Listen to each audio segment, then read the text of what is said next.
एक बार एक गांव उदासनगर में राजेश नाम का लड़का रहता था, जो कि पढ़ाई लिखाई में काफी तेज था। उसके घर वाले उसे आगे की पढ़ाई के लिए गांव से बाहर भेज देते हैं। कुछ दिनों बाद उसी गांव में एक तांत्रिक आता है और गांव के बच्चों को मारकर उनकी बलि चढ़ाता था। गांव में बच्चों की संख्या घटने लगती है, जिससे कि गांव वालों को उस पर शक होता है और गांव वाले उस पर निगाह रखने लगते हैं। एक दिन गांव वाले उसे एक बच्चे की बलि चढ़ाते हुए देख लेते हैं और तांत्रिक को मार डालते हैं और उसके शरीर को जंगल में फेंक देते हैं।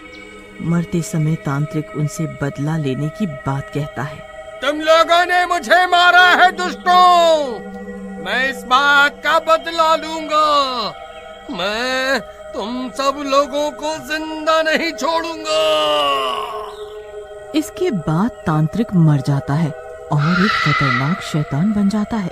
कुछ दिनों बाद शैतान एक सुपर वायरस नाम की बीमारी पूरे गांव में फैलाने लगता है। जो भी व्यक्ति उस वायरस की चपेट में आता है, उसे खांसी, जुकाम और दम घुटने की शिकायत होने लगती है और उसके शरीर में मोटे मोटे छालों के साथ शरीर नीला पड़ने लगता है और वो कुछ दिनों में ही मर जाता है। गांव वाले डर के मारे एक डॉक्टर के पास जाते हैं।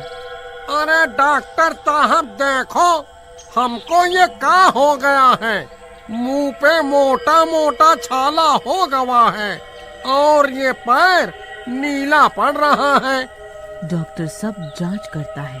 अरे ये क्या वायरस है? इसे तो मैं नहीं समझ पा रहा। ना ही ऐसा वायरस मैंने कभी देखा है। इसका तो कोई इलाज नहीं है मेरे पास। तुम शहर जाके दिखाओ। अरे नहीं नहीं डॉक्टर साहब, आप तो ऐसा मत कहिए।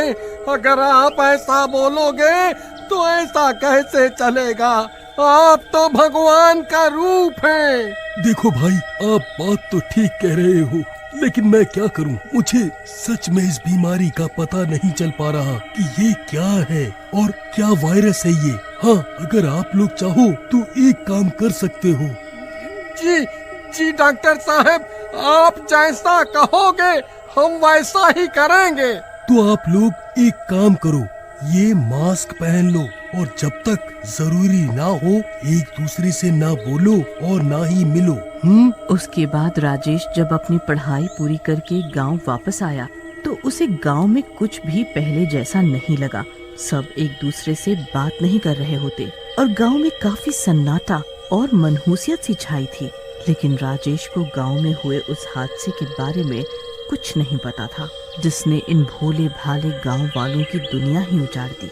राजेश अपने मन ही मन में बहुत खुश हो रहा था। अरे वाह, अपने गांव में आकर के कितना अच्छा लगता है। आहा, वो पीपल की छांव, वो प्यारा गांव, वो प्यारे भोले भाले लोग। आज तो अपने माता पिता को भी काफी समय के बाद देखूंगा। पता नहीं कैसे होंगे वो। आज तो मजा ही आ जाएगा। तभी उसे वहाँ से रामू काका गुजरते हुए दिखते हैं। और रामू काका, पाए लागू, क्या हाल चाल है? सब ठीक ठाक है? सब ठीक है, लेकिन तू यहाँ क्या करने आया है? निकल जा गांव से, रात होने से पहले। रामू काका, लगता है कि आपकी मजाक करने की आदत गई नहीं। क्यों डरा रहे हो? बच्चे की जान लोगे क्या है? बेटा, मेरा काम था समझाना, आगे तेरी मर्जी। ऐसा कह के रामू काका वहाँ से चले जाते हैं। राजेश अपने घर पहुँचता है और अपनी माँ सपना से पूछता है। माँ, ये क्या हुआ? ये गांव वाले मास्क लगा के क्यों घूम रहे हैं और किसी से कुछ बोल भी नहीं रहे? बेटा, अब तुझे क्या बताऊं क्या हुआ यहाँ। जब तू नहीं था यहाँ गांव वालों पर क्या क्या बीती। फिर सपना उसे सारी बात बताती है कि कैसे गांव में एक तांत्रिक आया और उसने कैसे गांव वालों से बदला लेने की बात की। बात सुनकर राजेश हंसने लगता है।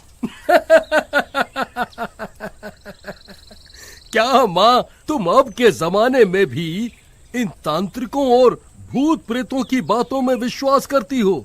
बेटा, अब अब हम कर भी क्या सकते हैं? जो सामने देखा वो तुम्हें बता दिया, और कई जगह तो साइंस भी फेल हो जाती है भगवान के सामने। माँ, अब तुम कुछ भी करो और कहो, मैं नहीं मानता। वैसे भी मैं डॉक्टर हूँ, इन बातों को नहीं मानता। उसी रात एक गांव वाले की तबीयत खराब होती है और वो डॉक्टर के पास जा रहा होता है। तभी वहाँ राजेश आ जाता है। रुको, मुझे देखने दो, क्या माजरा है, मैं भी डॉक्टर हूँ। गांव वाले रुक जाते हैं। राजेश उस मरीज को देखता है। मरीज की हालत गंभीर होती है, उसकी सांसें जोर जोर से चल रही होती हैं और वो दर्द से तड़पने लगता है। उसके शरीर पर मोटे मोटे छाले पड़ने लगते हैं, उसका शरीर नीला पड़ने लगता है। वो बहुत ही खतरनाक लग रहा होता है और उसकी आवाज भी बदलने लगती है। अरे मर गया रे, मुझे मार दो डॉक्टर, बहुत बहुत दर्द हो रहा है।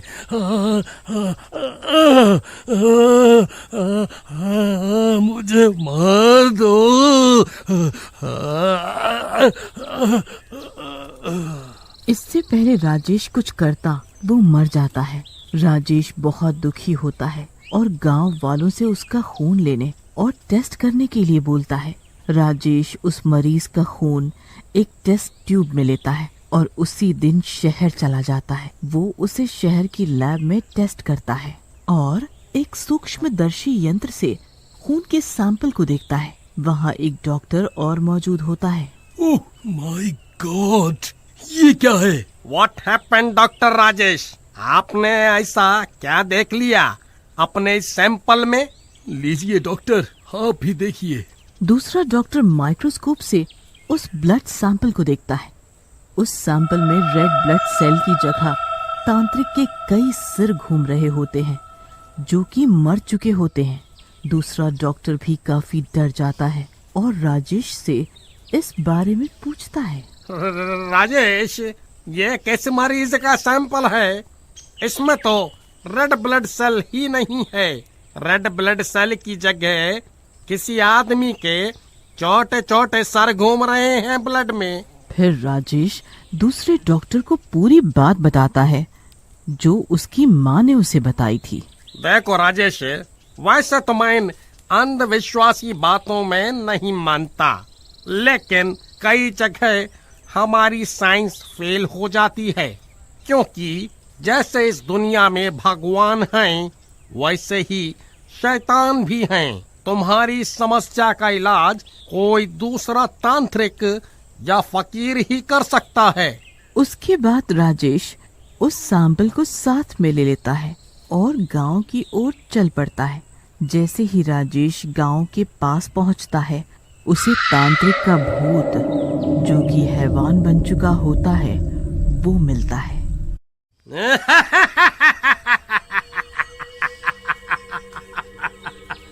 बहुत बहादुर है लड़के तूने इस सुपर वायरस को पहचान लिया, लेकिन तूने ये गलती कर दी। अब तुझे मरना होगा।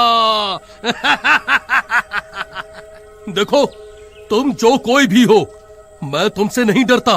वैसे भी तुम्हारे बारे में मेरी माँ ने पहले ही बता दिया था कि तुम गांव के बच्चों को कैसे मारा करते थे। फिर गांव वालों ने तुम्हें कैसे मार दिया। इसी का बदला ले रहा हूँ। इस गांव से जैसे मैं मरा था, वैसे ही इस गांव के एक एक आदमी को मारूंगा। वैसे तुम्हारी माँ को भी सुपर वायरस ने अपना शिकार बना लिया है। ये सुनते ही राजेश अपने घर की तरफ भागता है। रास्ते में उसे एक साधु दिखाई देते हैं। राजेश साधु के पास जाता है और उन्हें सारी बात बताता है। बेटा राजेश, इस सुपर वायरस से रक्षा के लिए तुम्हें उस तांत्रिक की लाश को गंगा जल से धोकर पूर्णिमा के दिन जलाना होगा। तभी वो तांत्रिक इस प्रेत योनि से आजाद होगा और फिर उसी गंगा जल को सभी गांव वालों को पिलाना होगा ताकि वो सुपर वायरस से ठीक हो सकें। जी बाबा, हम ऐसा ही करेंगे, लेकिन आपको हमारा साथ देना होगा। उसके बाद साधु और राजेश के घर पहुंचते हैं, जहां राजेश की मां पर भी सुपर वायरस का अटैक हो चुका होता है। लेकिन साधु उसे गंगा जल पीने को देता है। गंगा जल पीते ही उसकी मां ठीक हो जाती है। उसके बाद साधु और राजेश तांत्रिक की लाश ढूंढने जंगल जाते हैं। जंगल में उन्हें तांत्रिक की लाश दिखती है। जैसे ही वो दोनों तांत्रिक की लाश के पास जाते हैं, वहां हैवान आ जाता है और साधु को देखते ही गुस्से में आ जाता है। दोस्त, तो तूने मेरी तंत्र साधना में पहले भी टांग अड़ाई थी। मैं तुझे जिंदा नहीं छोड़ूंगा। तांत्रिक, तूने कौन सी साधना की? तू तो बच्चों की हत्या करता था, उनकी बलि देता था। तुझे तो अपने कर्मों का हिसाब ही मिला है। और देख, इत्तेफाक से आज पूर्णिमा भी है। आज हम तेरे इस सुपर वायरस से गांव वालों को मुक्ति दिला देंगे। ये सुनकर तांत्रिक का प्रेत साधु पर हमला कर देता है। दोनों में भयंकर युद्ध होने लगता है। इसी बीच मौका देखकर राजेश तांत्रिक के शरीर के ऊपर गंगा जल छिड़क देता है। गंगा जल के गिरते ही हैवान बना तांत्रिक तड़पने लगता है और तभी साधु भी अपनी शक्ति से उसके शरीर में आग लगा देते हैं। तांत्रिक का शरीर और उसका प्रेत दोनों ही जलने लगते हैं। राजेश बेटा, अब तुम एक काम करो, ये गंगा जल नदी के पानी में मिला दो और गांव वालों से बोलो कि उस पानी को पी लें। जैसे ही वे लोग इस पानी को पिएंगे, इस सुपर वायरस के प्रकोप से बच जाएंगे और ठीक हो जाएंगे। उसके बाद राजेश ऐसा ही करता है। वो गंगा जल को नदी के पानी में मिला देता है और गांव वालों को बुला लाता है। उसके बाद गांव वाले पानी पीने लगते हैं और ठीक होने लगते हैं। मैं ठीक हो गया। सुपर वायरस हुआ निकल गया हमारे शरीर से।